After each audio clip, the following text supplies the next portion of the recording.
Shalom, everyone. Today, I just want to go back to what we studied yesterday about the three blessings that are of uniqueness, which means that we say thank you, Hashem, for not making me a non-Jew, a slave, or a woman for men, and the other blessing for women, which is ASSANI Kirtzuno, whom fashioned me according to God's will. So. And going back to yesterday's paragraph, it's highlighted here. The Chachamim also instituted three special brachot, blessings of thanks, which express gratitude to Hashem for choosing us and giving us His mitzvot. They are for not having made me a Gentile, shelo asani goy, for not having made me a slave, shelo asani aved, and for not having made me a woman, shelo asani isha, and women recite, for having made me according to his will, Shasani Kirtzuno. So there is a version of this in the Gemara in Bavli, which is very much the same, but there's another version in the Yerushalmi, in the Jerusalem Talmud, which actually starts with Shasani Yisrael, that Hashem made me an Israelite in the positive sense instead of the negative sense. And so I just wanted to explain why we don't say it like that, and then try to get into a little bit understanding of really what these blessings are. Charlotte, can you see the screen here? The Bach?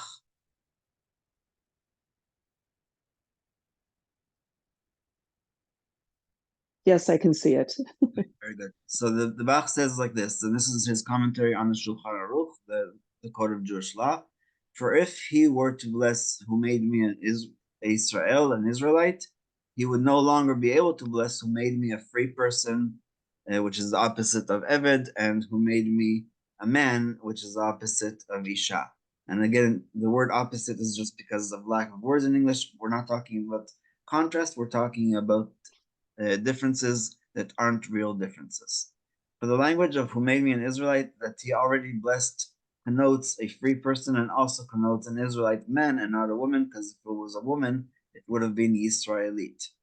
For a woman is called the Israelite. If so, he would not recite three brachot, but a single bracha. It is not our intention to shorten the series of brachot, but to prolong thanksgiving and to recite a bracha independently on each and every kindness. So that's really the source for why we don't say it today in the way of Shasani Israel. But before we go into that, I just wanted to show you a version that was found in the Geniza, in the Cairo Geniza on top of the Ezra Shul, where they found in the attic thousands and thousands of documents, mostly on parchment, that are either torn prayer books or torn kumashim and stuff like that would no longer be used, but instead of burying it in the ground like it is our custom in Europe and in North America, they instead put it in the attic in that shul. So the version is like this, and unfortunately I couldn't find the proper translation. Baruch atah Adonai Eloheinu melech haolam, blessed are you Hashem, King of the universe, asher barata oti, that you have fashioned me or created me, Adam velo be'ema, a man, a human and not an animal, Ish velo isha, a man and not a woman, Zachar velo nekeva, male and not female. I'm not sure what the difference between those two is. Yisrael velo goy, Israelite and not a non-Jew. Mahul velo arel, even an Israelite can be either circumcised or uncircumcised. And last but not least, chufshi velo eved, that you have made me a free man and not a slave.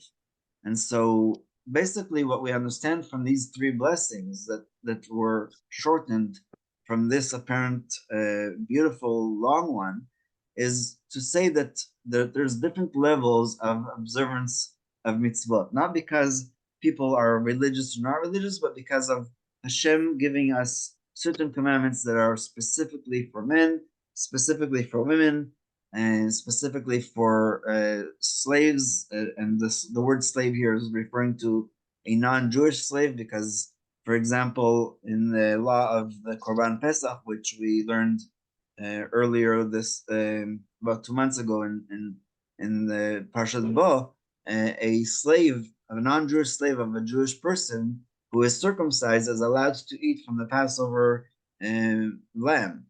whereas a regular non-Jew, even if they are free men and loving Israel and all that, is not allowed to participate in the eating of the Passover. And the same thing with Mahul and Arel. A Jewish person who is circumcised can, and a Jewish person who is uncircumcised, even if it's because of hemophilia, is not allowed to eat the Korban Pesach. So it's basically in the context of these blessings of Thanksgiving, we are thanking Hashem and appreciating Hashem for giving us more opportunities to keep mitzvot. And of course, nobody in the world can keep all 613. And I'll just mention one example. There is a specific law that a woman is not allowed to wear a man's clothing. That law cannot apply to a man. There's an opposite law, another mitzvah, basically two different negative commandments.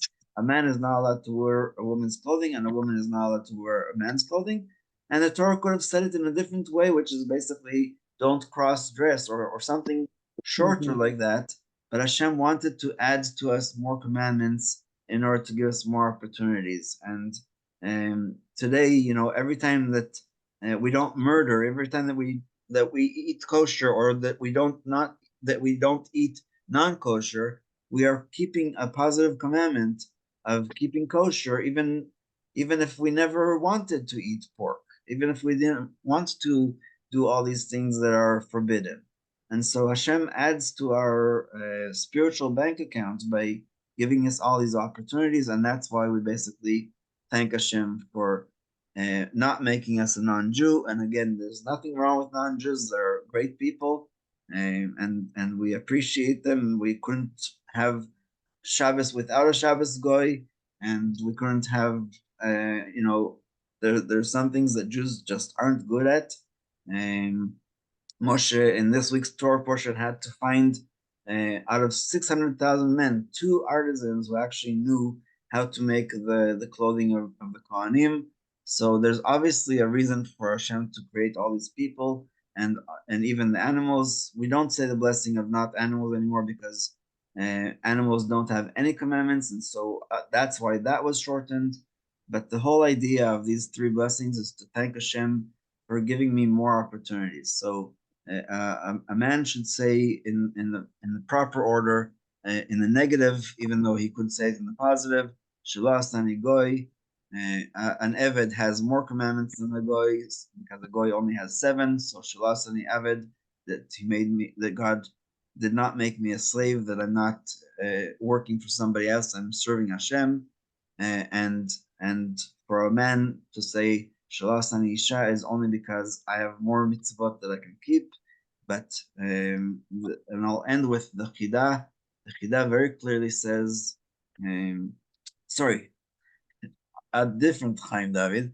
Rav Chaim David Alevi, he was a rabbi in Tel Aviv, and almost every high school kid in Israel who goes to a religious school learns from the Mikor Chaim, which is the Sephardic Kitzur Shulchan Aruch, but he writes also for Ashkenazim.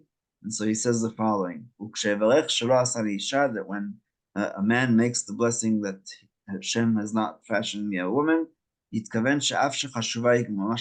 even though she is as equal and as important as him, but she is not obligated in all the commandments like a man. And from here I conclude, that's his conclusion, that the major reason and the major purpose of these blessings were fashioned and written to thank Hashem al chiyuv Torah mitzvot, for the obligation to keep the Torah and the commandments shenitchayavnu bahen ... and that's not ... because of something else. It's just that's the most basic way to say it, and Rav Chaim David Alevi could not be accused of apologetics or anything like that. He truly believed that a wife is exactly equal and important. Rabbi Hertzfeld this week mentioned Chafetz Chaim. The only way that Chafetz Chaim could learn and write all the things that he wrote was because his wife was running the store that supported them, because he did not have a job. But when she was not feeling well, he left the yeshiva, he left everything behind, and he went and tended to the store.